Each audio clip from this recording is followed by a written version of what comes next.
All right, y'all, we're gonna be setting up this 4x4 today with 2 AutoPot Tray2Grows. We're gonna have to do a little bit of plumbing, 2 of them together to run on 1 reservoir. Let's check it out and get everything set up and ready for this next run.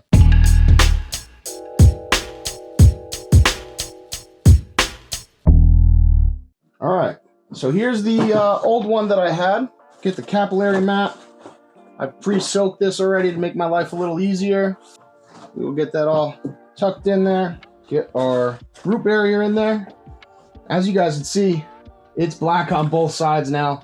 I think this is technically the copper side. Again, doesn't really matter which side, I believe. And here comes our new one. Look how pretty that looks.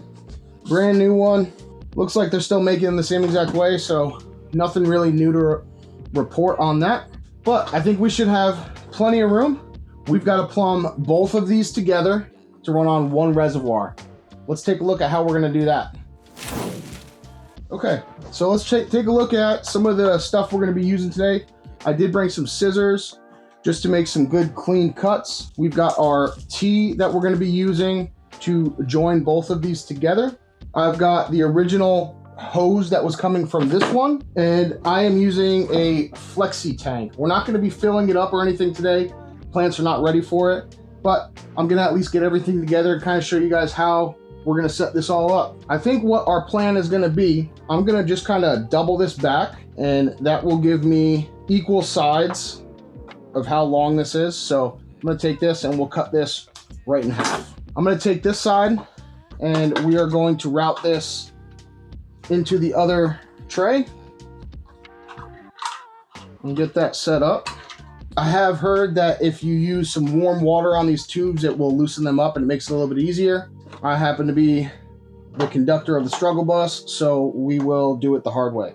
Now we've got both the trays with little pigtails of our hoses coming out. I've got to find where my other valve is to be able to shut these off individually. But I think what we'll do is we'll at least join this onto here so I can shut this one off.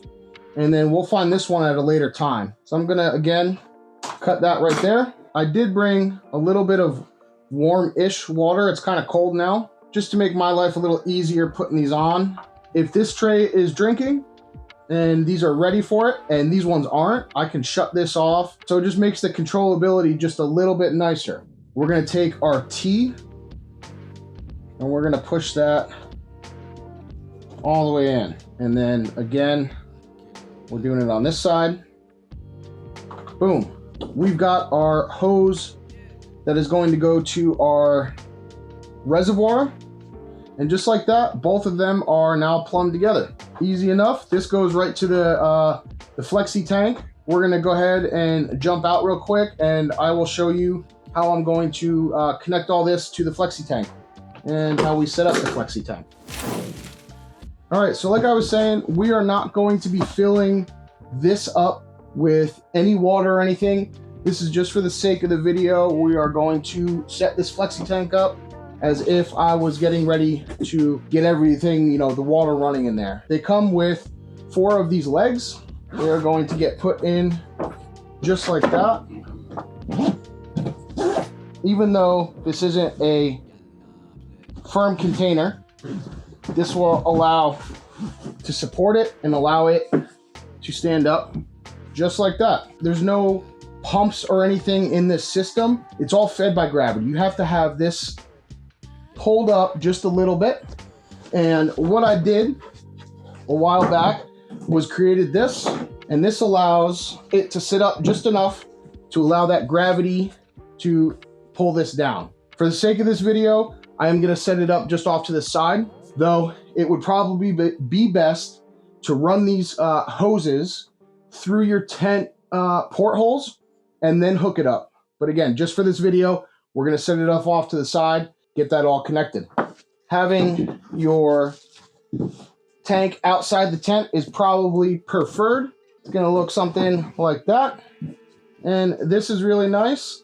This will allow you to just quick connect to your flexi tank. This will have a shutoff that you can turn it on and off, and that's going to allow the water to flow into the trays. There's many different ways to utilize this system. You can put a bed on there. They come with spikes that you can put up into just a bag of soil and allow the plant to grow out of that just by putting that bag of soil on there. And it's got some spikes that allows the capillary mat and all that wicking to go up into the system, allows the roots to grow through it. I've only done it with the bed, and I'm going to show you guys the bed that I have. But in this case, for this run, and my intentions going forward with this 4x4 is to run small pots. My particular case, we're going to be running 2 gallons, but when I get into my breeding project and trying to run some selections and this and that, we may go down to the 1 gallon so I can fit a little bit more in there. But you can obviously run up to whatever size fits on there. The bed is going to be somewhere around 27 gallons. You can kind of experiment. I think if you're going to use larger pots, you may as well just get one of AutoPot's trays that are meant for pots, but you can definitely utilize it in any kind of way possible. So today we're going to be setting up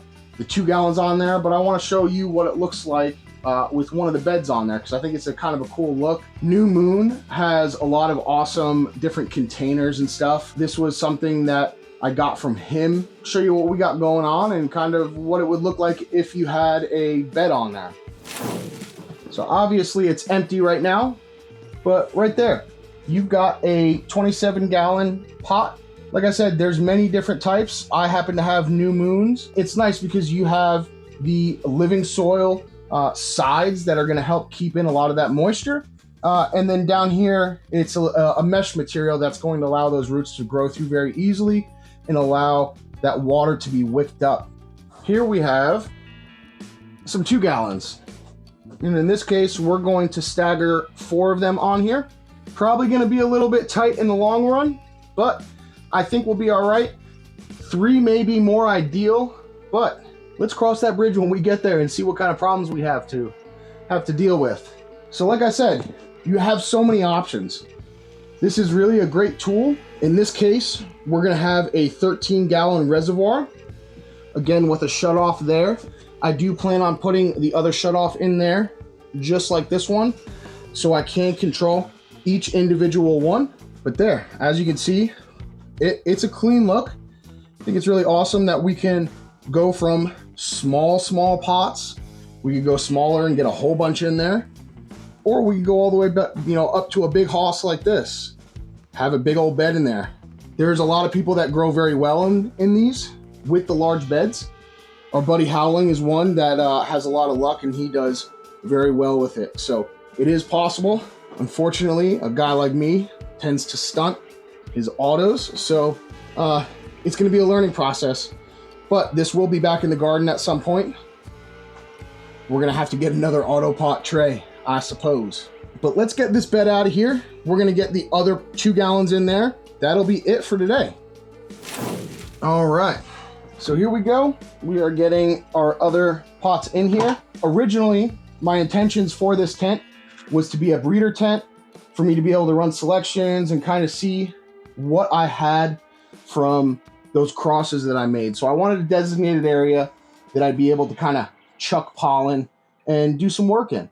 It has recently become a little holdover tent, a little testing tent, if you will. Right here, we've got Alabrije's Tangy Rainbows F4. And then over on this tray, we've got the F3s. So that's who's going to be living in here for this round. Just like that. That is it. I think that this is definitely an awesome way to grow, a nice little hack to have for your garden. And you're going to find planting or having your plants drink from the bottom, having that unlimited source of water, I think they work out a lot better. Let's just hope I don't screw these ones up in my trials and tribulations of using smaller pots and this new system in this way. This is all brand new to me. I haven't grown with small pots on these, so it's going to be some experimenting and figuring out how to do it. So stay tuned and we'll see how this all goes. All right, guys, so we've got that 4x4 set up with our 2 Tray2Grows, 8 pots in there. I am very excited to see how this is going to go. Like I said, this is the first time that I am growing with the smaller containers. I can't really say that I've had a lot of experience with the Tray2Grows, but I hope that showing you how I did this and how I set everything up may make you want to make that jump and try this Sip Life. I encourage everybody to try this, even if it's to make your own. Find a way to let your plants drink from the bottom, and I think you will find that it benefits them a lot. Stay tuned. Let's see how all this goes. We'll see you next time.